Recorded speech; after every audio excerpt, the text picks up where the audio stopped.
Ah, vous voyez? Je vous avais bien dit qu'on aurait combat contre Clémence dans l'arène la semaine prochaine. Bonjour à tous et bienvenue dans ce débriefing de l'épisode 9 de koh la légende. Alors aujourd'hui on va commencer par tirer au clair cette histoire d'épreuve des bannis. Ensuite on s'intéressera d'un peu plus près à l'épreuve de tir à l'arc, durant laquelle certains candidats ont fait preuve d'une belle maturité. Ensuite il y a eu l'après-épreuve de tir à l'arc où là clairement en question maturité c'est un peu parti en cacahuète. Bien sûr on parlera comme d'habitude de stratégie. Et cet épisode a montré que Clémence a vraiment eu tort de s'allier avec Alexandra et Alix. Mais bon, l'élimination de Clémence obéit à une logique plus large, et on verra en quoi cette logique reprend ses droits dans cet épisode. Et puis enfin, on s'intéressera à un sujet normalement assez populaire, c'est les candidats invisibles. Qui espère obtenir son diplôme d'aventurier avec la mention fantôme? Qui se cache derrière un cocotier en espérant que les autres auront oublié son prénom le jour du conseil? Vous le saurez à la fin de cette vidéo. Mais avant ça, on s'intéresse donc à l'épreuve des bannis. Non, blague à part, c'est vraiment moi qui ai bugué concernant l'organisation de l'émission. J'ai vraiment cru qu'ils allaient attendre qu'il y ait 3 aventuriers sur l'île des bannis avant de faire la première épreuve. Et comme vous me l'aviez dit, non, c'est pas comme ça que ça s'est passé.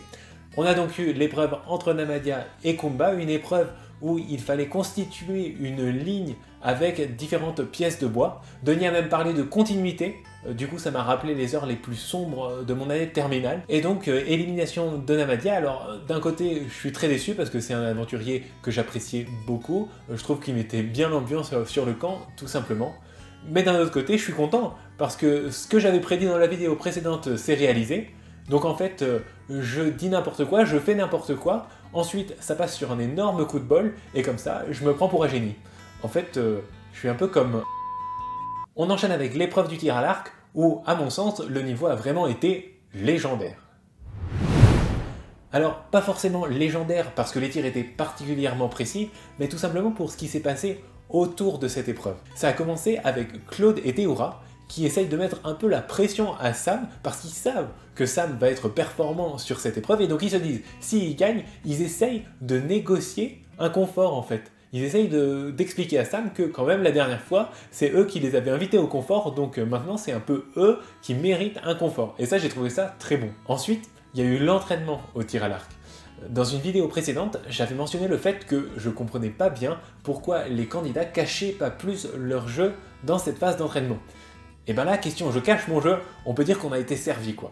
Ça a commencé avec Alexandra qui pourtant s'y connaît en tir à l'arc, elle l'a dit, elle l'avait déjà dit dans les 4 terres d'ailleurs, et là elle a mis une flèche mais complètement à côté. Claude qui dit allez Alex et Sam, commencez pas à faire votre cinéma, donnez-nous un cours. Et puis il y a eu la flèche mythique de Thé. Alors Théoura, il s'est bien tiré, hein, on le sait, on l'a vu à plusieurs reprises, mais alors là il a mis une flèche, mais elle était 5 mètres à côté, c'était incroyable, là. Il voulait cacher son jeu, il l'a bien caché quoi, c'était un peu grossier. La légende raconte qu'il a tué un sanglier ce jour-là. Ce que j'ai aussi beaucoup apprécié, c'est Phil, qui était pas dupe en fait. Il a bien dit non mais là ils font n'importe quoi, mais tu verras au moment de l'épreuve ils vont toutes les mettre dedans. Et ça c'est quelque chose qui peut-être avait déjà été fait dans les émissions précédentes, mais on le voyait pas de manière aussi claire. Comme je l'ai déjà dit, si les candidats font des trucs très intelligents, très recherchés, mais que nous, en tant que spectateurs, on n'est pas capable de le voir, on n'est pas capable de le comprendre, ben ça manque un peu d'intérêt. Et c'est pour ça que j'ai beaucoup apprécié voir Phil exprimer le fait que les candidats cachaient leur jeu de manière aussi claire. J'ai adoré aussi l'analyse de Laurent. Laurent il nous explique au calme que de toute façon cette épreuve c'est du bol. Et il nous dit bon moi je l'ai gagné hein. Honnêtement j'ai dû mettre une flèche sur les 10 dans la cible et je trouve que ça fait tellement du bien de voir un aventurier qui a un peu de recul, un aventurier qui a un peu de lucidité tout simplement, parce que c'est vrai que cette épreuve du tir à l'arc ça récompense pas le meilleur en tir à l'arc par rapport à tous ces aventuriers qui dès qu'ils gagnent un truc prennent la grosse tête, ils te parlent de leur mental d'acier, de leur détermination de warrior, de comment leur famille était avec eux sur les poteaux et a pu les soutenir pendant cette épreuve insurmontable. Bon, franchement, ça commence à être un peu démodé. Là, Laurent, il t'explique que cette épreuve, c'est du bol, et la preuve, même une grosse quiche comme moi a pu la remporter. On a vu aussi que Claude était très énervé de ne pas avoir remporté l'épreuve. Alors, certains ont interprété ça comme un mauvais état d'esprit, et je suis pas du tout d'accord avec ça. En fait, Claude, tout simplement, dès qu'il est sur une épreuve, il est là pour gagner. Il a la mentalité du compétiteur, et je pense que pour mettre toutes les chances de son côté, même si c'est juste une épreuve de confort, eh ben, il va essayer de se mettre dans un certain état d'esprit. Il va essayer en quelque sorte d'augmenter son ego, de se dire mais je vais gagner, je suis le meilleur, c'est moi qui dois la remporter celle-là. Et forcément, quand il ne gagne pas, il y a un problème. Quand il ne gagne pas, il n'est pas content. Il se rend compte que c'est lui qui aurait dû gagner, et pourtant il ne l'a pas gagné, il est super déçu. C'est la mentalité du winner, et pour moi, c'est exactement ça dont on a besoin dans Koh-Lanta, et c'est pour ça que j'apprécie beaucoup Claude. Le tir à l'arc aura été aussi l'occasion de mettre Sam en avant, et c'est quelque chose que j'ai apprécié aussi. C'est vrai que j'ai été très critique vis-à-vis de Sam dans mes vidéos précédentes, parce que je le trouve tout simplement absent de cette saison, mais ça ne veut pas dire que je tiens absolument à le descendre le plus possible, non, bien au contraire, si Sam peut s'illustrer, je suis très content. Ça a été l'occasion de remontrer sa performance passée, qui avait été assez exceptionnelle dans l'île des héros. Il s'est de nouveau illustré puisqu'il a remporté la moitié des salves, si je me rappelle bien. Et puis le petit détail que j'ai trouvé assez génial, qui n'a pas été relevé souvent, mais moi je trouve que ça a une grande importance quand même, c'est le fait qu'il ait cassé la flèche dans le dos. Cette épreuve du tir à l'arc, en fait, c'est un vrai piège, parce que le fait de devoir éliminer les autres, ça peut très vite vous faire perdre un ami, perdre un allié, n'importe quoi, un geste, une attitude, un mot peut être très vite mal interprété et ça peut être catastrophique pour la suite de votre aventure. J'en veux pour preuve Patrick dans Palawan en 2007 qui s'était complètement énervé contre Marilyn suite à l'épreuve du tir à l'arc et qui avait ruiné sa saison là-dessus. Donc voilà, faut faire très attention à ce qu'on fait et à ce qu'on dit. Et Sam est loin d'avoir été irréprochable dans ses explications, parce qu'il a mentionné le fait que certains aventuriers avaient des enfants et d'autres pas, et juste après, il a éliminé Phil, donc ça manquait de cohérence. Par contre, ce coup de la flèche dans le dos, tout simplement, ça évite de provoquer un effet voilà, regarde bien, je mets définitivement fin à toutes tes chances de remporter cette épreuve. Alors, est-ce que ça a vraiment joué dans ce cas précis? C'est pas sûr, parce que tout simplement, les aventuriers se sont montrés d'une manière générale assez compréhensifs envers la personne qui cassait leur flèche. Ça m'a presque fait regretter Alexandra de l'île des héros. Et puis de toute façon, par 2 fois, c'est l'aventurier lui-même qui a cassé sa propre flèche sans attendre que Sam vienne la casser. Ça a commencé avec Phil entre deux sanglots qui nous explique qu'il sait que c'est dur de casser la flèche de quelqu'un d'autre, donc il veut pas imposer ça à Sam. Et puis il a été suivi de Claude qui a dû se dire mais il n'y a pas que moi qui ai le monopole de modifier les règles. Ah bon, j'aurais dû avoir cette idée bien avant alors. Et paf, il a cassé la flèche de Sam avant que Sam puisse le faire. Bref, cette idée de casser la flèche dans le dos, je pense que ça s'est jamais fait jusqu'à présent, je pense que ça vient de Sam, et c'est une vraie marque d'empathie de sa part, ça prouve qu'il y a réfléchi, c'est en quelque sorte une action sociale très fine, et rien que pour ça, il faut le souligner. Je pense que c'est une bonne idée, et je suis curieux de savoir si ça va être repris dans les prochains Koh-Lanta. Bon, ça c'était pour la partie de l'épisode avec beaucoup de gestes et de réactions matures de la part des candidats, mais après c'est un peu parti en cacahuète quand même. Puisqu'on en est sur Sam, son confort avec Théora, bon, par certains côtés, c'était quand même sympa de le voir un peu plus détendu, de le voir tout simplement profiter de son aventure. Il nous lâche quelques remarques du genre « c'est pas tous les jours qu'on boit un jus de goyave devant Bora Bora ». Ça fait plaisir de voir qu'il profite d'être là, ça fait vraiment fan de Koh-Lanta en fait, qui sait la chance qu'il a. Et ça, c'est quelque chose que personnellement j'ai apprécié, même si ça traînait en longueur, quoi. Ça traînait en longueur. Et puis surtout, quand est-ce qu'ils vont arrêter de se lécher le cul, je me suis dit à un moment. Les petits oh, toi t'as pas changé, oh mais toi t'as changé, Sam, t'es devenu beaucoup plus mature. Ah bon? Sam est devenu beaucoup plus mature? Personnellement, j'ai rien remarqué. Hein. Il est devenu mauvais en épreuve, ça c'est un fait, oui, ok. Mais par contre, mature, non, je suis désolé, j'ai pas vu. Dans les réactions bizarres, il y a Phil aussi.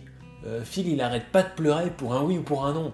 Alors bon, je veux bien que ta famille te manque, je veux bien que l'aventure soit dure, mais t'es quand même dans Koh-Lanta la légende, allez, concentre-toi, arrête de penser à ta famille, t'es là pour gagner. Bon, puis la meilleure des meilleures, c'est quand même Kumba sur l'île des bannis.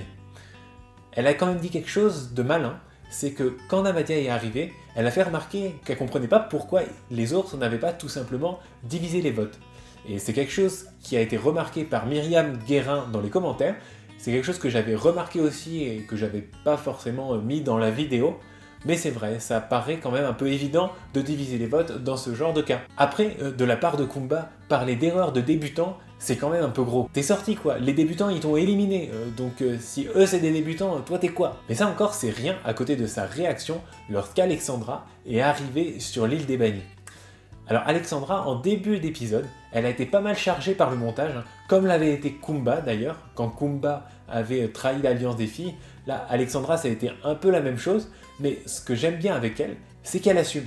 C'est qu'elle dit, bon, ben, je me rends compte maintenant que c'était une erreur de voter Namadia, mais c'est comme ça, je voulais protéger Alix, j'ai fait ça, maintenant, j'assume. Après, c'est vrai qu'il y a un côté un peu, je me place en victime. Mais quand Kumba lui reproche ça, quand Kumba lui reproche de se placer en victime, alors qu'elle-même était complètement dans le déni lors de son élimination, alors qu'elle a essayé de faire passer son élimination comme la plus affreuse des injustices, franchement c'est fort. Alors après on le sait hein, qu'elle fait ça, mais quel culot, moi ça m'impressionne de sortir des trucs aussi énormes. Et puis bien sûr après vient son pronostic on ne peut plus éclairer concernant l'épreuve à venir. Bam bam bam, je vais tous les descendre. Cet excès de confiance en soi alors que tu viens de te faire sortir, c'est quand même incroyable. Enfin je veux dire, Kumba dans les épreuves jusqu'à présent, elle a fait quoi? Alors si, elle a fait une bonne épreuve, c'est celle en équipe où il devait transporter des pierres au fond de l'eau. Elle a été particulièrement performante, notamment dans la phase finale où il fallait transporter à deux la grosse pierre qu'elle a transportée avec Claude. Ils ont été très efficaces tous les deux, et donc on peut dire que la victoire de l'équipe jaune ce jour-là est en grande partie due à la contribution de Kumba.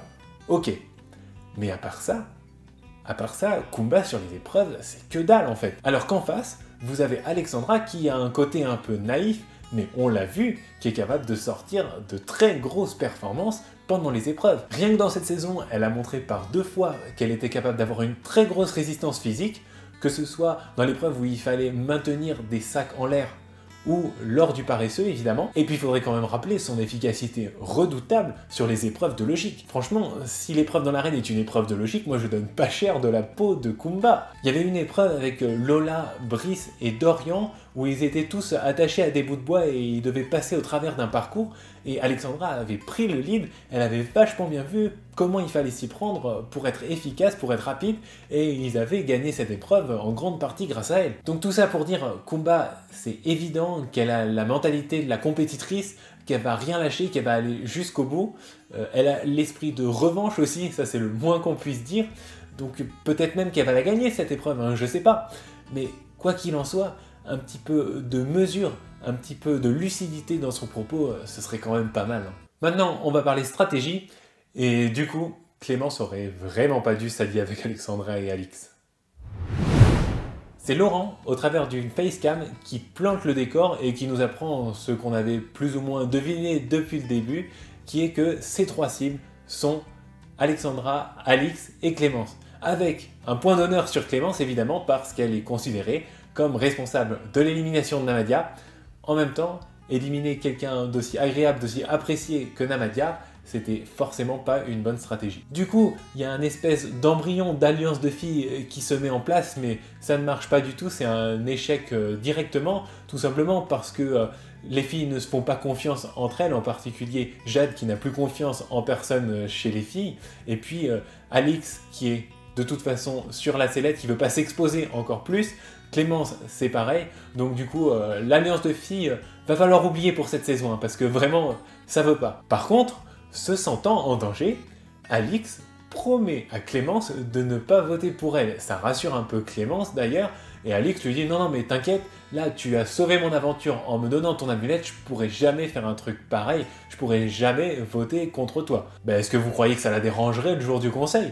Mais absolument pas. Quelques temps plus tard, on a vu Alix d'une part inciter Alexandra à voter contre Clémence, et puis le jour du conseil, elle a marqué Clémence en gros, en noir, sur son bulletin.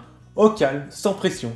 Non, non, non, mais magistral, Non mais j'insiste, je dis chapeau. Alors je sais pas si vous avez remarqué aussi, mais ça fait quand même un sacré paquet de trahisons depuis le début de cette saison. Mais justement à ce sujet, il y a une certaine logique qui commence à reprendre ses droits. En fait, tout simplement, on commence à voir sortir un par un les aventuriers qui jouent n'importe comment. Ça a commencé avec Kumba, qui a commis une grosse erreur en essayant de discréditer Clémence aux yeux de Claude. Et en fait, elle l'a payé cash, manque de bol.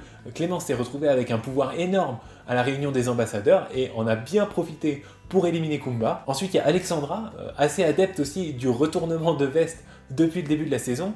On ne saura jamais vraiment ce qu'auraient donné les votes puisqu'elle est partie sur une épreuve éliminatoire.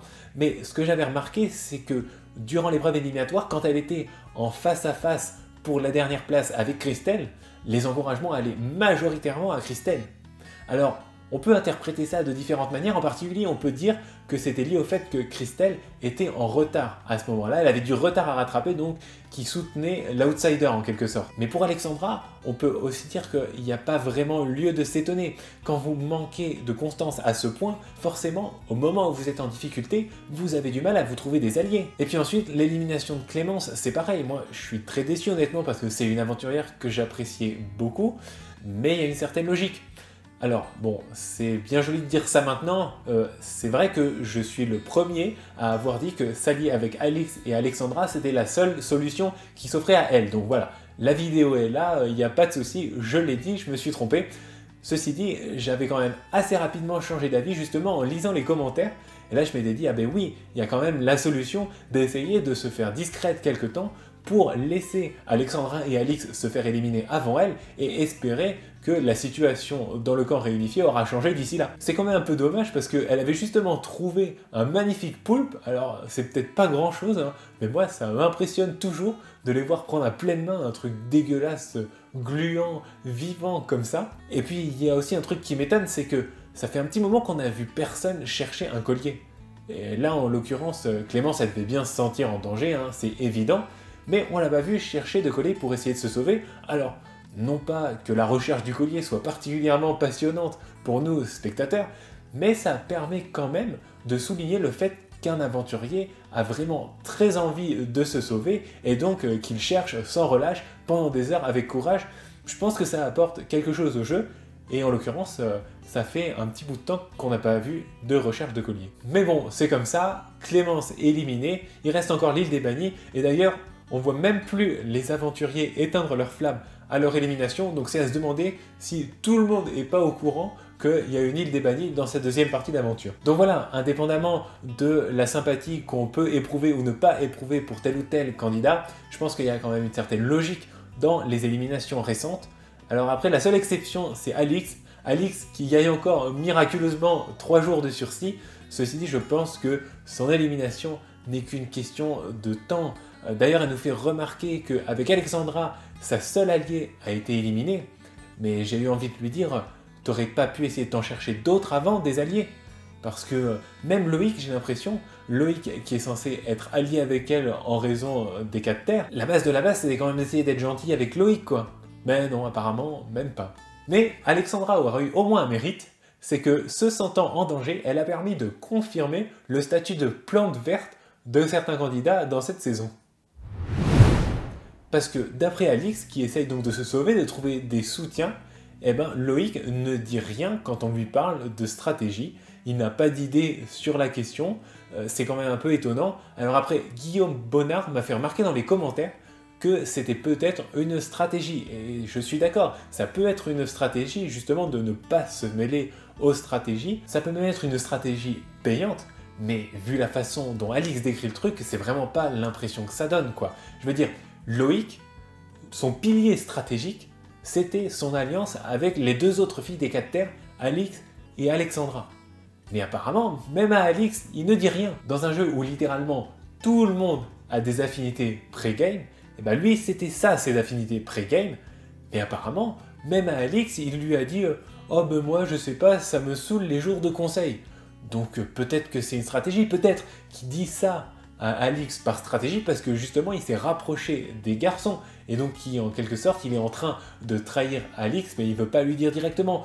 Bon c'est possible mais moi j'y crois pas trop. Moi à mon avis il a juste pas envie de jouer à ça, surtout depuis que Alexandra est partie. Bon bah, s'il reste, il reste, s'il part, il part, mais il a pas envie de se mêler à des stratégies. Allez, j'ai assez dit de mal de Loïc, maintenant je vais passer à Phil.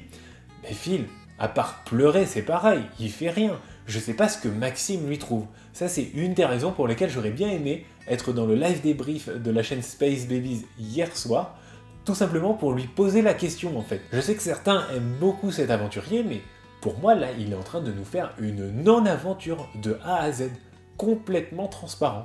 Allez, plante verte numéro 3, Hugo. Alors Hugo, je le range dans cette catégorie parce que dès qu'il est rentré de l'île des bannis, le premier truc qu'il a fait, c'est de se ranger du côté des garçons. Alors qu'il sait bien qu'il y a trop de monde du côté des garçons, mais c'est pas grave. Lui, pareil, je pense qu'il a pas trop envie de s'occuper des stratégies. Après, le qualifier en tant qu'aventurier inactif, c'est quand même un peu injuste, parce qu'il nous a fait vraiment rêver quand il était sur l'île des Bannis. Mais c'est ça en fait, c'est un aventurier fait pour l'île des Bannis. Il nous a fait rêver quand il y était, avec ses performances assez hors du commun, c'était un peu un éternel rescapé. Et puis dès qu'il est rentré sur l'île principale, eh ben on n'a plus trop entendu parler de lui. Et on n'a plus trop entendu parler de lui jusqu'au jour où il a gagné une épreuve. Donc en fait c'est vraiment un aventurier à épreuve, il est grand temps qu'il retourne sur l'île des Bannis et là il va éclater tout le monde. D'ailleurs au passage, très belle victoire de Hugo sur l'épreuve d'immunité. C'était pour rappel l'épreuve où les candidats doivent d'abord fabriquer une perche avec 3 bouts de bois et ensuite à l'aide de cette perche récupérer des anneaux. Et Hugo était clairement en retard sur Théoura au 2e anneau, mais il a réussi à fabriquer une perche plus rigide, il a pris le temps de refaire sa perche et ça lui a permis d'aller beaucoup plus vite sur le dernier anneau et finalement de terminer loin devant Théoura à l'arrivée. Et ça me donne l'occasion de parler de la plante verte numéro 4, Théoura. Oui mais c'est Théoura, c'est pas pareil, lui il a tous les droits, il fait ce qu'il veut, on l'aime quand même. Je veux dire, il pourrait faire un Koh-Lanta avec 0 minute de temps d'antenne et gâcher 16 colliers, c'est pas grave, je veux pas savoir, on touche pas à Théoura. Voilà, c'est la fin de cette vidéo. Si elle vous a plu, n'hésitez pas à liker, à partager, à commenter et à vous abonner. Pour la première fois, c'était une vidéo écrite intégralement du début à la fin. Donc j'espère que la qualité de la vidéo s'en est ressentie parce que ça m'a vraiment pris un temps infini. Pour récompenser ce bel effort, un petit abonnement de votre part, ce serait quand même pas mal, non ? Non, blague à part, vous faites comme vous voulez. Un grand merci avant tout d'avoir regardé la vidéo jusque-là.